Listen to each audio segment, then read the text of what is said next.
Hi friends, welcome to my channel. আমি সনাতন পাল আপনাদের সামনে আজ আরও একটা নতুন ভিডিও নিয়ে চলে এসেছি। আজকের ভিডিও যে টপিক হলো সেটা হলো বিএসএনএল এর নেটওয়ার্ক রিলেটেড। তা আজকে একটা বিষয় আপনাদের সামনে তুলে ধরবো যে বিএসএনএল এর নেটওয়ার্ক কত দূর পায়। অনেকের মনে প্রশ্ন ছিল এবং আমার নিজের মনেও প্রশ্ন ছিল যে হ্যাঁ, বিএসএনএল এর নেটওয়ার্ক কি একদম সুদূর গ্রাম এরিয়াতে পাই কি পাই না। তা বিএসএনএল এর বক্তব্য অনুযায়ী সারা ভারতবর্ষে কোনায় কোনায় বিএসএনএল নেটওয়ার্ক পাই। হ্যাঁ, একদম সঠিক কথা, একদম সঠিক বলেছে। বিএসএনএল এর নেটওয়ার্ক সমস্ত ভারতবর্ষে কোনায় কোনায় পাই। হ্যাঁ, কখনো কখনো হতে পারে সিগন্যাল উইক হতে পারে, কিন্তু বর্তমানে যেটা আমি চেক করে দেখলাম, আপনারা স্ক্রিনে দেখতে পাচ্ছেন যে আমি একদম বাংলাদেশের পাশে গিয়েছিলাম। মানে গতকাল আমি একদম বাংলাদেশের পাশে গিয়েছিলাম, ওখান থেকে 1 থেকে 1.5 কিলোমিটার হলেই বাংলাদেশ।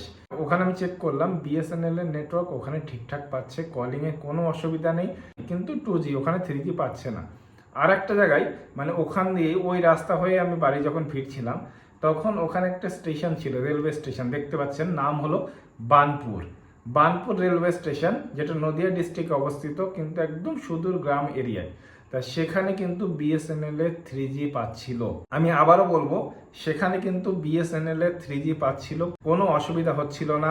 ব্রাউজিং, ইউটিউব, ফেসবুক, সমস্ত জায়গায় ভিডিও কলিং, কোনো অসুবিধা হচ্ছিল না। স্পিড মোটামুটি 2 Mbps ছিল। তা 2 Mbps স্পিড যথেষ্ট স্পিড, মানে ভিডিও দেখার জন্য, ফেসবুক চালানোর জন্য, হোয়াটসঅ্যাপ চালানোর জন্য, ভিডিও কল করার জন্য, কথা বলার জন্য এনাফ। আর কলিংয়ে তো কোনো সমস্যাই নেই। ইভেন আমি যখন ট্রেনে করে আসছিলাম, মানে রিটার্ন বাড়িতে আসছিলাম, তখন আমি চেক করে দেখলাম, যতক্ষণ আমি ট্রেনের ভিতরে থাকলাম কিন্তু সমস্ত টাইমটাই নেটওয়ার্ক ছিল, কখনো নেটওয়ার্কটা কাট হয়নি। তা সেই কারণে আপনাদেরকে বলছি বিএসএনএল এর নেটওয়ার্কের কোনো অসুবিধা নেই। আপনারা চাইলে একটা সিম অন্তত বিএসএনএল এর করতেই পারে। আমি নিজে একজন ইউজার।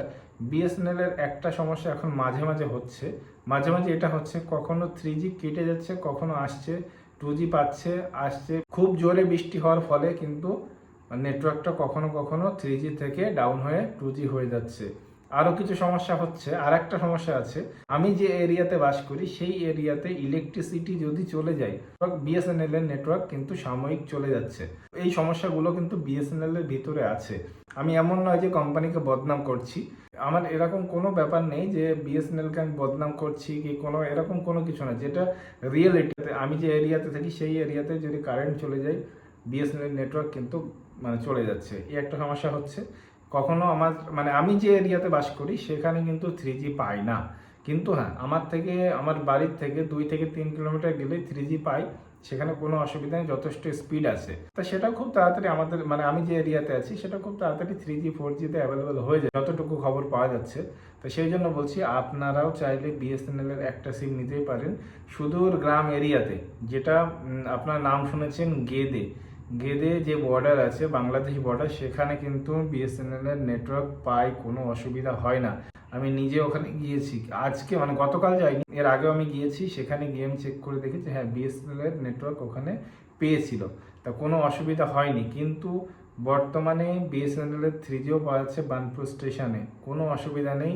স্পিড যথেষ্ট, ভিডিও থেকে শুরু করে সমস্ত কিছু চলছে। তা মোটামুটি একটু সিটি এরিয়া হলে, মানে মোটামুটি যেখানে স্টেশন আশেপাশে আছে, সেখানে কিন্তু বিএসএনএল এর 3G পাচ্ছে, কোনো অসুবিধা নেই। আপনারা চাইলেও বিএসএনএল এর সিম কার্ড নিতে পারেন, কোনো অসুবিধা নেই। আপনারা বিএসএনএল এর সিম কার্ড নিতে পারেন কিংবা পোর্ট করাতে পারেন। এখন বেশিরভাগ মানুষেরই দুটো করে সিম কার্ড থাকে, তাই একটা অন্তত বিএসএনএল করে নিন, আর একটা থাক জিও, এয়ারটেল, ভোডাফোন, যেটা হোক আপনার থাক। পরবর্তীতে যখন বিএসএনএলটা সম্পূর্ণ রোল আউট করে যাবে পুরো ইন্ডিয়াতে 4G-তে, তখন আপনারা ওটাও চেঞ্জ করে নেবেন। কিন্তু এখন অল্টারনেটিভ হিসাবে একটা রেখে দিন।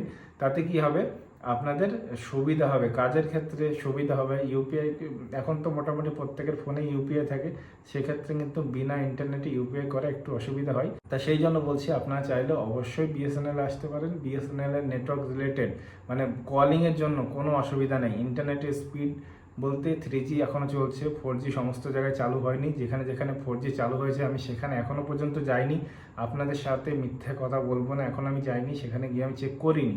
যদি আমি কখনো 4G এরিয়াতে যাই সেক্ষেত্রে কিন্তু আমি নেটওয়ার্ক স্পিড চেক করে আপনাদেরকে দেখিয়ে দেবো। তো সেই জন্য বলছি, আপনারা চাইলে বিএসএনএল এর সিম কার্ড নিতেই পারেন। তা আশা করছি আপনাদেরকে বোঝাতে পেরেছি বিএসএনএল এর নেটওয়ার্ক কেমন, স্পিড কেমন দেয়, আর কোথায় কোথায় মানে কত দূর পর্যন্ত বিএসএনএল ছড়িয়ে আছে। যদি কোনো বুঝতে অসুবিধা হয় আমাকে কমেন্ট করে অবশ্যই জানাবেন, আমি আপনাদের যত তাড়াতাড়ি সম্ভব রিপ্লাই অবশ্যই দেবো। আর হ্যাঁ, আমার ভিডিওতে হয়তো এডিটিং কোয়ালিটি, হয়তো আমার ভিডিওতে অতটা এডিটিং নেই, কোয়ালিটি অতটা হয়তো ভালো না, কিন্তু ইনফরমেশন কিন্তু একদম রাইট ইনফরমেশন পাবেন, এখানে ভুল ইনফরমেশন পাবেন না। যত সম্ভব আমি চেষ্টা করি যে আপনাদেরকে সঠিক ইনফরমেশন দিতে, আর যত সম্ভব আমি চেষ্টা করি যে আপনাদেরকে মানে হেল্প করতে। আমার ভিডিও দেখে যদি কোনো কাজ করতে আপনাদের অসুবিধার সাথে যোগাযোগ করবেন, আমি অবশ্যই আপনাদেরকে সাহায্য করব। তা আশা করছি সব বোঝাতে পেরেছি। যদি আমার ভিডিওটা ভালো লাগে চ্যানেলটাকে অবশ্যই সাবস্ক্রাইব করবেন আর ভিডিওটাকে লাইক করে দেবেন। তা চলুন দেখা হচ্ছে পরবর্তী এমন কোনো ভিডিও নিয়ে। ততক্ষণ সবাই ভালো থাকবেন, সুস্থ থাকবেন। জয় হিন্দ, জয় ভারত।